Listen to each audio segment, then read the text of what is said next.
friends, let's learn model particles in Danish. First question, what is model particle? Model particles क्या होते हैं? कुछ छोटे छोटे से वर्ड्स होते हैं जिनको आप अपने सेंटेंस में यूज़ करते हैं. इनका यूज़ करने से आप काफ़ी नेचुरल साउंड करते हैं. इनका यूज़ करने से आपके सेंटेंस का मीनिंग तो नहीं चेंज होता है, बट इससे जो स्पीकर होता है, जो बोलने वाला होता है, उसका attitude, tone, emphasis, mood, emotional state, ये सब पता चलती है. तो जैसे होता है ना कि आप गुस्से से बात कर रहे हैं या ताजुब से बात कर रहे हैं या प्यार से बात कर रहे हैं, तो ये किससे पता चलता है? मॉडल पार्टिकल से. तो मॉडल पार्टिकल उसी तरीके से होता है जैसे हम इंग्लिश में वर्ड यूज़ करते हैं, I guess, obviously, right, just. तो उसी तरीके से मॉडल पार्टिकल का डेनिश में यूज़ होता है. बट इंग्लिश में तो क्या होता है, इन वर्ड्स के ऊपर थोड़ा सा स्ट्रेस दिया जाता है, आपको क्लियरली पता होता है कि ये सेंटेंस में यूज़ हुआ है. बट मॉडल पार्टिकल जब डेनिश सेंटेंसेस में यूज़ किए जाते हैं तो वो इतने ज़्यादा स्मूथली तरीके से यूज़ किए जाते हैं, इतने अनस्ट्रेस तरीके से यूज़ किए जाते हैं कि कई बार ये कैच करना स्पेशली बिगिनर्स के लिए मुश्किल होता है कि मॉडल पार्टिकल का यूज़ हुआ भी है या नहीं.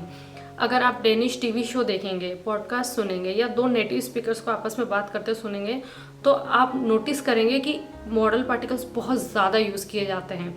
मॉडल पार्टिकल का यूज़ करने से आप काफ़ी नेचुरल साउंड करते हैं. तो इसीलिए हम क्या करेंगे, आज इस वीडियो में कुछ जो बहुत ज़्यादा कॉमन मॉडल पार्टिकल्स हैं वो सीखेंगे.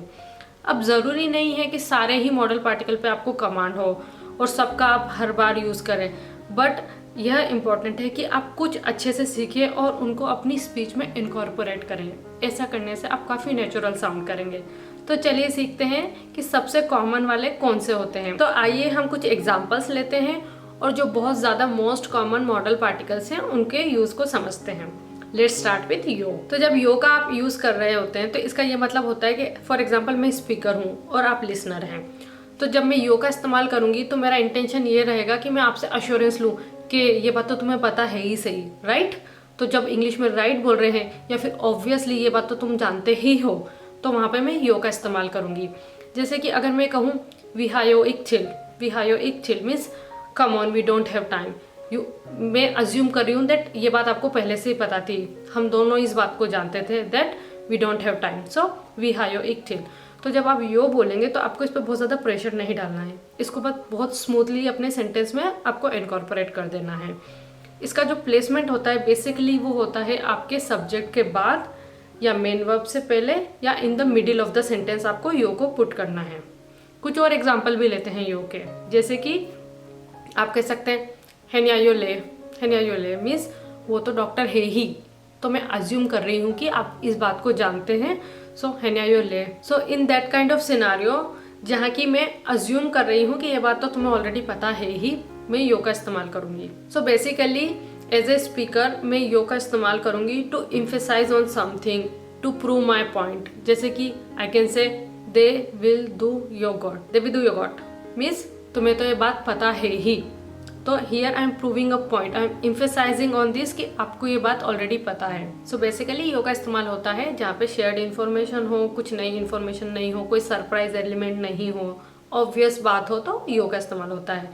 जिससे आप कह सकते हैं हेन कमायो एल्टिल परसेंट, मतलब आप किसी को बता रहे हैं दैट जो जिस थर्ड पर्सन के बारे में बात हो रही है वो हमेशा ही लेट आता है. इट मीन्स कि आपको भी पता है और जिससे आप बात कर रहे हैं सामने वाले को भी ये बात पता है. So you are stating the obvious typical behaviour that हेन कमायो एल्टिल percent. And last example of यो कुड बी दियो उमुलिट.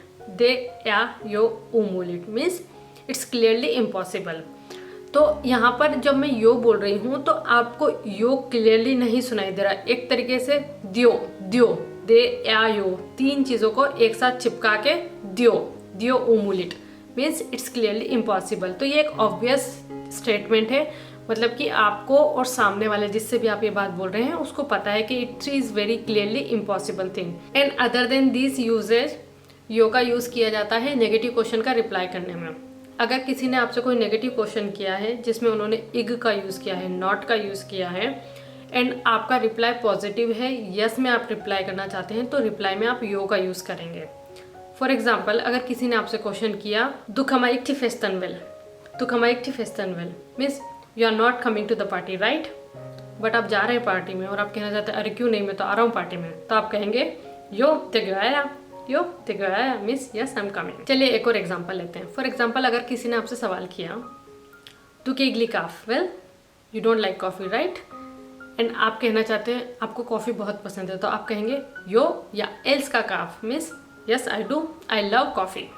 तो क्वेश्चन नेगेटिव है बट आपका जवाब पॉजिटिव है, आपका रिप्लाई पॉजिटिव है, तो आप यो का इस्तेमाल करेंगे। तो जब भी आपसे कोई नेगेटिव सवाल पूछा जाता है, एक वर्ड है अगर क्वेश्चन में, तो उसका रिप्लाई आप यो का इस्तेमाल करके देंगे अगर आप पॉजिटिव रिप्लाई कर रहे हैं तो, राइट। तो कई बार यो के साथ नॉक का इस्तेमाल किया जाता है और डिफरेंट सिनारियो होते हैं। फॉर एग्जाम्पल अगर मैं कहूँ दे ब्लिया यो नॉक इक बेला, दे ब्लिया यो नॉक इक बेला मीन्स यहाँ पे एक माइल्ड अग्रीमेंट दिखा रहे हैं हम, जिससे मैं भी बात कर रही हूँ, मैं आपसे बात कर रही हूँ, मैं बोल रही हूँ दे ब्लिया यो नॉक इक बेला मीन्स हम दोनों को ही पता है कि अब इससे अच्छा तो नहीं हो पाएगा। और अगर मैं कहूँ for example du har jo nok hørt om det, so when I'm saying du har jo nok hørt om det, so एक तरीके से मैं आपसे कंफर्मेशन ले रही हूँ कि इसके बारे में तो आपने पहले सुना ही होगा, ये बात तो आपको ऑलरेडी पता ही होगी। अब मान लीजिए हम दोनों आपस में बात कर रहे हैं, मुझे भी पता है और आपको भी पता है कि किसी ने बहुत ज़्यादा काम किया और वो थका हुआ है, तो अगर मुझे इस ऑब्वियस फैक्ट को स्टेट करना है यो नॉक का इस्तेमाल करके, तो आई कैन से हेन्या यो नॉक थ्राट, हेन्या यो नॉक थ्राट मीन्स वो तो थका हुआ होगा ही। तो एक तरीके से मैं कंफर्मेशन कर रही हूँ, एक ऑब्वियस चीज बता रही हूँ जो कि आपको भी पता है और मुझे भी पता है। तो इस तरीके से आप यो को नॉक के साथ भी यूज कर सकते हैं। सो बेसिकली यो के केस में कोई नई इन्फॉर्मेशन के बारे में बात नहीं हो रही, कोई सरप्राइज एलिमेंट नहीं है, जो स्पीकर है और जो लिसनर है दोनों को उस बारे में आइडिया है, उस बारे में शेयर्ड इन्फॉर्मेशन है। बट ऐसे सिनारियो में जहाँ पर इरिटेशन हो या फिर कुछ अजीब सी घटना घट जाए या फिर कोई सरप्राइज एलिमेंट हो, तो वहाँ पर आपको दा का इस्तेमाल करना है। जैसे कि मान लो कि कुछ अजीब सी चीज़ हो गई और अगर आपको इंग्लिश में ऐसा कहना होता है कि इट्स सरप्राइजिंग रियली, तो वहाँ पे आप कह सकते हैं दे आर द मैकलिट, दे आर द मैकलिट means it's really strange, really surprise element है, आपने एक्सपेक्ट नहीं किया था। या फिर आपको इरिटेशन दिखानी हो, जैसे कि आप कह सकते हैं for example hen kan da ik mean det, hen kan da ik mean det means he can not possibly mean that, मतलब कि आप इरिटेट हो गए हैं, किसी ने कुछ बात बोली है एंड आपको लग रहा है how can you like you know, उस केस में आप दा का यूज़ कर रहे हैं, हैन कैन दा इक मीन दैट। तो बेसिकली जब आप दा का यूज़ कर रहे हैं तो यहाँ पे इमोशनल इम्फेसिस बहुत ज़्यादा हो रहा है, आप सरप्राइज हो रहे हैं, आप किसी के साथ डिसअग्री हो रहे हैं, आप इरिटेट हो रहे हैं, तो आप दा का इस्तेमाल कर रहे हैं। यहाँ पे इमोशन पे ज़्यादा इम्फेसिस हो रहा है। जैसे कि अगर आप किसी पार्टी में हैं और आप एक ऐसे इंसान को देखते हैं जो कि उस पार्टी में इन्वाइटेड नहीं है, तो आप पूछ सकते हैं du var der ikke inviteret, du var der ikke inviteret means you were not invited, were you. एक अक्यूजेटरी टोन है ये, इस तरीके से पूछना। तो यहाँ पे आप उस बंदे से इरिटेट हो रहे हैं या जो भी है, तो यहाँ पर नेगेटिव इमोशन आप शो कर रहे हैं इस तरीके से पूछ के कि du var der ikke inviteret, right. So दा का इस्तेमाल आप करते हैं to show your emotional reaction on something which is unexpected और to show your disagreement. But ये कभी कभी थोड़ा सा हार्ड से साउंड कर सकता है, तो अगर आपको सॉफ्टर वे में दिखाना है, पोलाइट वे में दिखाना है अपना डिसएग्रीमेंट, और your reality is something totally different from your expectation, आप सरप्राइज हैं, तो उस केस में आप डाउ का इस्तेमाल कर सकते हैं। जैसे कि you are not expecting somebody to show up but he came, so you can say हैन कम डाउ अ लीवल मीन्स एक्सपेक्टेशन से हटके हो गया कुछ, ठीक है, तो after all he showed up like that. And for instance आप कुछ एक्सपेक्ट कर रहे थे बट वो ना होकर कुछ और हो गया एंड आप सरप्राइज हैं, तो आप कहेंगे दे मो डाउ वे एंड फाइल, दे मो डाउ वे एंड फाइल means that must be a mistake. And एक और एग्जाम्पल हो सकता है डाउ का, फॉर एग्जाम्पल du har डाउ राट, du har डाउ राट means you are actually right. अब आ गए हम हमारे फोर्थ मॉडल पार्टिकल पे विच इज बा। बा को आप इंग्लिश में इस तरीके से ट्रांसलेट कर सकते हैं लाइक जस्ट, ओनली या फिर इफ ओनली। इसका यूज़ आप डिफरेंट सिचुएशन में कर सकते हैं। फॉर एग्जांपल अगर आपको किसी को कोई कमांड देनी है, पोलाइट वे में कमांड देनी है, तो आप बा का यूज़ करेंगे। कोई एडवाइस देनी है इनफॉर्मल अपने किसी फ्रेंड को, बा का यूज़ करेंगे। रिग्रेट बताना हो, विशफुल थिंकिंग बताना हो, कमांड, इन सब चीज़ों में आप बा का इस्तेमाल करेंगे। एग्जाम्पल से समझते हैं, जैसे कि अगर आपका कोई दोस्त है बहुत परेशान है, आप उसको कह सकते हैं बा रोली, तो एक फ्रेंडली एडवाइस दे रहे हैं आप, means just relax, don't worry, बा रोली। या फिर अगर आपको अपनी कोई विश बतानी हो, जैसे कि विश याय बा हेल मिया टिल, विश याय बा हेल मिया टिल means if only I had more time. और यू कैन से विश याय बाखुन राइस। विश याय बाखुन राइस means if only I could travel. तो अगर आपको सॉफ्ट टोन में किसी को एडवाइस देनी है, कमांड देनी है, विशफुल थिंकिंग बतानी है, या फिर किसी को कंफर्ट देना है अपने दोस्त को, तो आप बा का इस्तेमाल करेंगे। जैसे कि आप कह सकते हैं तू उसके बाद ठादे में रो। तू उसके बाद ठादे में रो means you just need to take it easy. तो आप अपने दोस्त को इस तरीके से कंफर्ट दे रहे हैं इनफॉर्मल एडवाइस देकर। अब आ गए हैं हम हमारे 5th मॉडल पार्टिकल पर, विच इज ली। ली को आप इंग्लिश में ट्रांसलेट कर सकते हैं like just, quickly, in a moment. तो बेसिकली ली का यूज होता है टू मेक योर रिक्वेस्ट और कमांड साउंड मोर पोलाइट, या फिर टू शो शॉर्ट ड्यूरेशन। तो एवरीडे लाइफ में आपको ली का बहुत ज़्यादा यूज़ सुनने को मिलेगा डेनिश में। ये बेसिकली आपकी जो अभी आप कमांड दे रहे हैं किसी को, उसको काफ़ी पोलाइट बनाता है। जैसे अगर आपने किसी से कहा कम हियर, तो ये काफ़ी रूड साउंड कर रहा है, आप उसको इस तरीके से कमांड दे रहे हैं। बट अगर आपने कहा कम ली हियर means come here for a second, इससे आपकी कमांड में काफ़ी पोलाइटनेस ऐड हो गई है। और अगर आप कहें लुक विंडोअल, मतलब क्लोज द विंडो, कितना रूड साउंड कर रहा है। But when you are saying लुक ली विंडोअल means you are saying just close the window please. तो ये काफ़ी फ्रेंडली पोलाइट मैनर में आपने कमांड दी है। ली का यूज़ आपको एवरीडे लाइफ में बहुत ज़्यादा सुनने को मिलेगा। फॉर एग्जाम्पल आई कैन से यस्के ली रैंक मिन मोआ। यस्के ली रैंक मिन मोआ means I just call my mom. और विसिस ली ओम लीथ means see you in a bit. और instead of saying can you help me, you can say कैन यू ली हेल्प माई means can you just help me. अब बात करते हैं हम हमारे 6th मॉडल पार्टिकल की, विच इज़ वेल। वेल को आप इंग्लिश में इस तरीके से ट्रांसलेट कर सकते हैं like right, I suppose. Mainly क्या होता है, जब आप किसी से बात कर रहे होते हैं और आपको उनसे कंफर्मेशन लेनी है, तो उसमें आप वेल का इस्तेमाल करेंगे।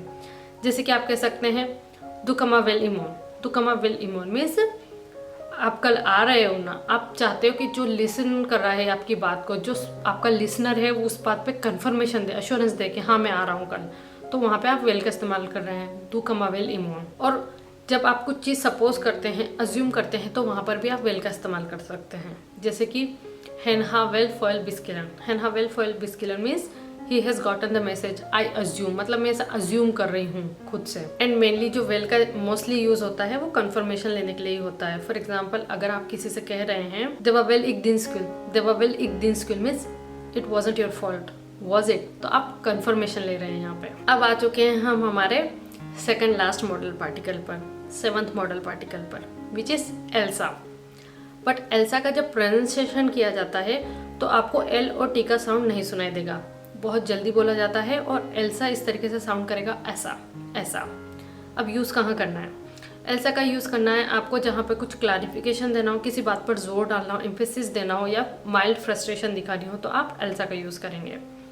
अब क्लैरिफिकेशन के लिए किस तरीके से यूज़ करना है? फॉर एग्जाम्पल आप कह सकते हैं या कि एल्सा इक कम इमोन, या कि एल्सा इक कम इमोन means I can't really come tomorrow, मतलब आप क्लैरिफिकेशन दे रहे हैं, फर्म आप एक सेंटेंस दे रहे हैं कि आई कैन नॉट कम। या फिर आप कह सकते हैं फॉर एग्जाम्पल हेने एल्सा इक मिन कैस्ता, हेने एल्सा इक मिन कैस्ता means he is not my boyfriend, okay.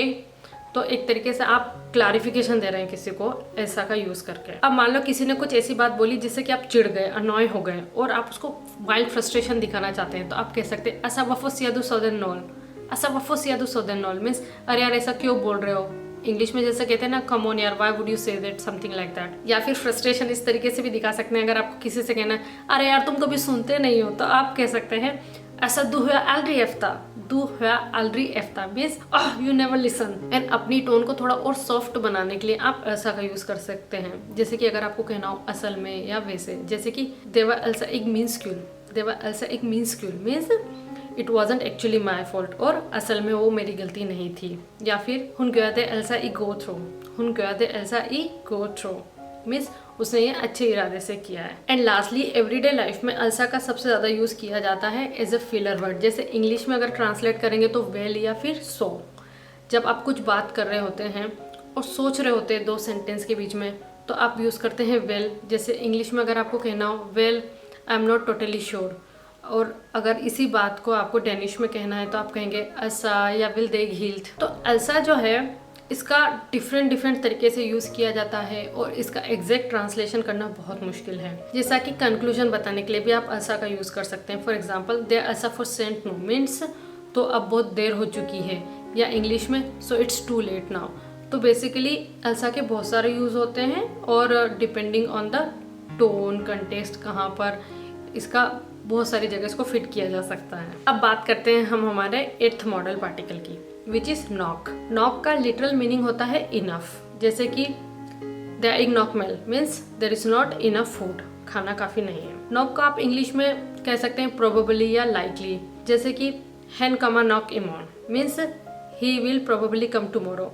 आपको ये बात पता है but you are not 100% sure कि वो आएगा कि नहीं, तो यहाँ पे आपने नॉक का इस्तेमाल किया है। बट नॉक का आप इस्तेमाल डिफरेंट तरीके से कर सकते हैं to show soothing, for assurance. एक बहुत ही कॉमन सेंटेंस है देश के नॉक को, जो कि आपको काफ़ी बार सुनने को मिलेगा, जिसका मतलब होता है इट विल बी ओके, सब ठीक हो जाएगा। तो नॉक का इस्तेमाल आप करते हैं किसी को काम करने के लिए, उसको अश्योरेंस देने के लिए, राइट, या फिर किसी को सूद करने के लिए, रीअश्योरेंस देने के लिए आप कह सकते हैं दुस के नॉक ब्ली बेला। दुस के नॉक ब्ली बेला means you will get better. And नॉक का यूज़ आप करते हैं टू शो इम्फेसिस, या किसी चीज़ को श्योरिटी बताने के लिए। जैसे अगर आप कहें दुस के नॉक क्ला दे, दुस के नॉक क्ला दे मीन्स हिंदी में तो अरे तू पक्का कर लेगा इस चीज़ को, राइट। और अगर इंग्लिश में कहना है तो you will manage it, I am sure, तो दुस के नॉक क्ला दे। एंड मान लो अगर किसी ने मुझे कुछ काम बोला और बोला कि तू भूल मत जाना है काम करना, और मुझे उससे कहना है कि I will do it, don't worry, तो आई कैन से देश के या नॉक गया, देश के या नॉक गया मीन्स यहाँ पे नॉक का यूज़ करके मैं इस बात को प्रेशराइज कर रही हूँ कि आई विल डू दिस काम, don't worry. And for example if I say हैन हा नॉक फेंगे, हैन हा नॉक फेंगे, it means I am sure he has money. So here I am putting emphasis that I am 100% sure that he has money. अब आ चुके हैं हम हमारे लास्ट मॉडल पार्टिकल पर, विच इज़ मॉन। मॉन का यूज़ आपको उस केस में करना है जब आप किसी चीज़ को लेकर श्योर नहीं है, आपको अपना डाउट दिखाना है, शायद हो सकता है वो काम हो या ना हो, you are wondering about something, then you will use मॉन। For example when you say मॉन हैन कमा means I wonder if he will come, यहाँ पर you are not demanding for answer, you are just wondering about if he will come or not. या फिर for example you can say mon they are active, mon they are active means could it be true, क्या सच है। and for example you can say mon the nonsense blia pela, mon the nonsense blia pela means will it ever get better, you are not sure, you are wondering क्या ये कभी बेहतर होगा, something like that. and for example अगर आप अपने आप में ही सोच रहे हैं क्या मैं परीक्षा में पास हो जाऊंगा, तो आप कह सकते हैं Monia klar examen, Monia klar examen, I wonder if I'll pass the exam. And lastly, for example, अगर आपने कोई एक्शन लिया एंड अब आप सोच रहे हैं कि इससे जो आप रिजल्ट एक्सपेक्ट कर रहे थे वो मिलेगा या नहीं मिलेगा, इट विल वर्क और नॉट, तो आप कह सकते हैं मोंदे येल्पा मीन्स क्या ये मदद करेगा, like that. And that was the last example.